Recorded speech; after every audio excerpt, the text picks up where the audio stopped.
Hidup bersama ibu membuatku merasa kuat dan berani menghadapi apapun yang akan datang.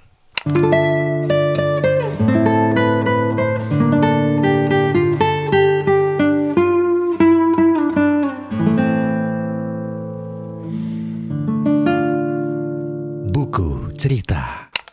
Hai, Awangan Jiwa Cita kembali lagi di Buku Cerita. Sebelum kita cerita, ngopi dulu kali. Udah mau habis nih.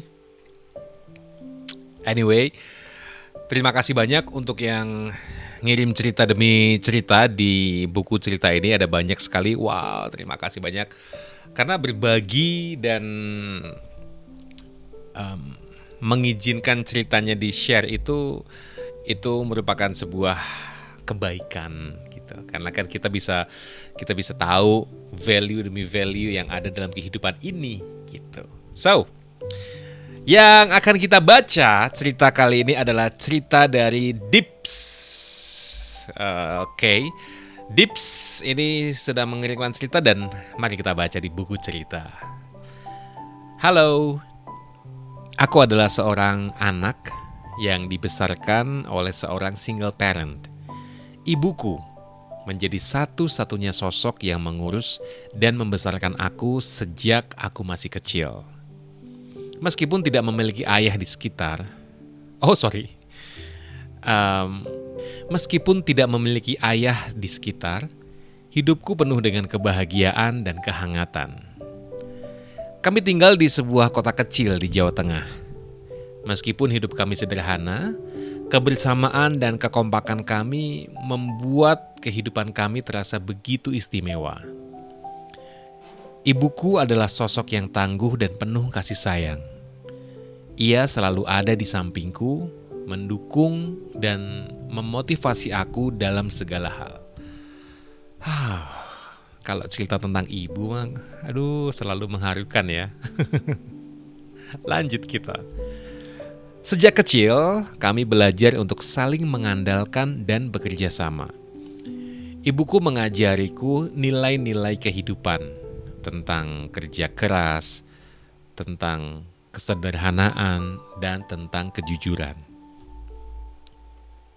Bersama-sama, kami menghadapi segala tantangan dengan semangat yang tinggi. Beliau selalu memberikan teladan yang baik dalam segala hal yang kami lakukan. This is sweet. Kami memiliki rutinitas harian yang khas. Setiap pagi, ibuku akan membuatkan sarapan lezat untuk kami berdua. Kami akan berbagi cerita dan tertawa bersama di meja makan. Oh, isn't that so sweet? Kemudian ibuku akan mengantarku ke sekolah dengan penuh cinta dan harapan agar aku dapat meraih impianku. Meskipun ibuku harus bekerja keras untuk memenuhi kebutuhan kami, beliau tidak pernah lelah memberikan perhatian dan waktu berkualitas untukku. Setiap hari setelah pulang kerja, kami menghabiskan waktu bersama. Kami sering melakukan kegiatan bersama seperti memasak, berkebun, atau sekedar berjalan-jalan di alun-alun kota. Ketika aku menghadapi masalah atau kesulitan, ibu selalu ada di sampingku. Ibu selalu menjadi pendengar yang baik, memberikan dukungan dan saran yang bijak. Beliau selalu mengingatkan aku untuk tetap berani dan gigih mengejar impianku. Hidup bersama ibu membuatku merasa kuat dan berani menghadapi apapun yang akan datang. Sekarang, saat aku masuk usia dewasa, aku sangat bersyukur memiliki ibu yang luar biasa seperti beliau. Meskipun kami hanya berdua, kami memiliki ikatan yang kuat dan penuh kasih sayang. Aku bangga menjadi anak dari seorang single parent yang begitu gigih dan mencintai aku tanpa batas.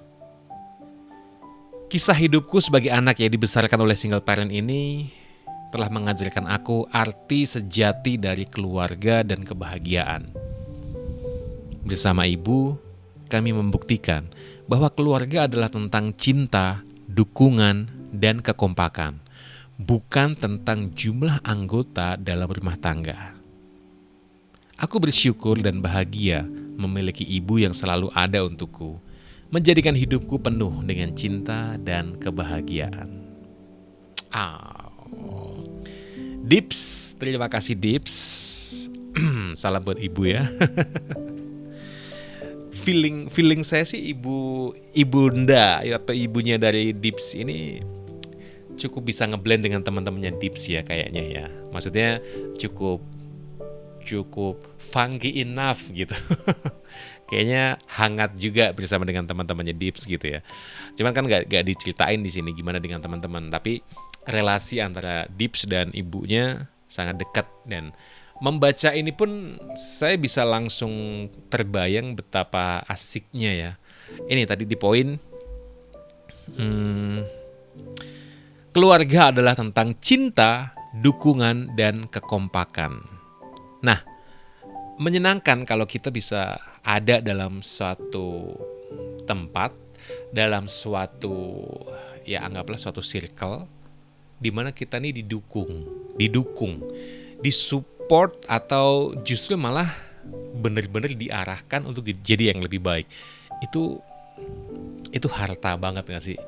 Entah itu teman, entah itu keluarga, entah itu pekerjaan, maksudnya lingkungan kerjaan atau apapun itu. Kalau kita masuk dalam sebuah circle, sebuah area, di mana area ini mendukung kita, mensupport kita, atau menerima kita, that's the point. Menerima kita apa adanya, itu menyenangkan sekali. Daripada banyak orang di sekitar kita, tapi kita tidak teranggap mungkin, atau ada orang di samping kita persis dan selalu di samping kita, tapi tidak pernah mendukung kita, tapi tidak pernah mau tahu apa yang sedang kita lakukan, apa yang kita sedang risaukan, segala macam. Right? Acceptance, atau ketika kita diterima dalam sebuah circle atau oleh seseorang, apalagi seseorang yang kita cintai, atau seseorang yang ada di samping kita dan ternyata dia menerima kita, dia tahu setiap curhatan kita, dia selalu ada buat kita. Aduh, itu menyenangkan sekali. Itu menyenangkan sekali. Jadi, kalau menurut saya nih ya, ketika kita ingin punya satu circle atau satu orang atau satu hal, kesempatan untuk kita bisa selalu didukung atau kita bisa selalu diterima, coba deh kita juga menerima orang lain, kita juga mendukung orang lain. Simple aja, coba kita mulai belajar untuk lebih banyak mendengar, lebih banyak menerima. Misalnya ada yang mau curhat gitu, oke kita terima, kita dengarkan aja gitu. Kalau tidak ditanya baiknya gimana, ya nggak usah ngide gitu. Karena mungkin dia cuman pengen cerita aja gitu, tidak pengen dinasehatin, karena mungkin dia juga udah tahu apa yang harus dilakukan gitu. Tapi acceptance itu bisa dimulai dari mendengarkan. Ini menurut pengalaman sih, saya bukan ahlinya, tapi menurut pengalaman sih gitu ya. Kalau pas saya cerita, didengerin aja itu udah seneng banget, udah bisa plong gitu. Nah, kalau kita punya potensi untuk bikin plong orang lain, why don't we just do it gitu. Kalau ada yang curhat, dengerin aja. Bukan dengerin aja, tapi disimak, diikutin gitu. Direspon dengan oke, pasti dia akan seneng. Nah, ketika dia merasa senang, dia merasa diterima, didukung, akan banyak jiwa-jiwa bahagia di sana. Ya nggak sih? Oh, oke. So, selamat untuk Dips yang hidupnya penuh dengan cinta dan kebahagiaan. Nah, di kolom komentar silakan kasih pengalaman, kasih masukan, kasih komen juga ya. Kalau mau ikut kirim cerita di sini, silakan, ada di kolom deskripsi di bawah ini caranya untuk bisa berbagi cerita di buku cerita. Selesai sudah episode kali ini, kita akan ketemu di episode selanjutnya ya. Barengan Awang Ajiwa Cita. Sampai jumpa.